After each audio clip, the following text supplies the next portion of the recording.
जय जगन्नाथ सांग मैंने नमस्कार राधेकृष्ण आशा करुँच आपण मैंने भलरे थे। आज एक सुंदर दृश्य आपण मानक देखा चाहूँगी।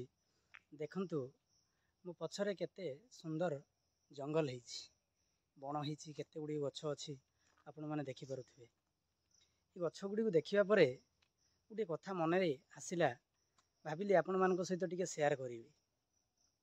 प्रकृति यही प्रकृति केतेबेले समुद्रर अशांत ज्वार को हेन्ताल बन साजी भांगी दउछि तो केतेबेले पवनर गति को निजर पत्र एवं डालरे अटकाई दउछि। यही प्रकृति जो प्रकृति को आमे माने आज स्व इच्छा नष्ट करि चलछि। प्रकृति को रक्षा करिया पय भगवान को सृष्टि रे मनीष होछि सबुठारु श्रेष्ठ जीव।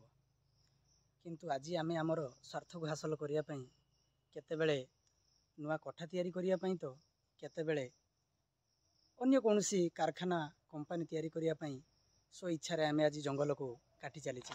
आधुनिकतार स्पर्श आमे आज एते मात्रा रे पाई परिचे जे कठाटी तैयारी होबो माने एसी सेतिरे निश्चित भाव में रहिबो। तेणु आपण मानक अनुरोध आमे पुणी थरे से प्रकृति को फेरी जिबा। आम पई प्रकृतिर संतुलन पई समस्त वृक्षारोपण करिबा। जय जगन्नाथ राधेकृष्ण नमस्कार।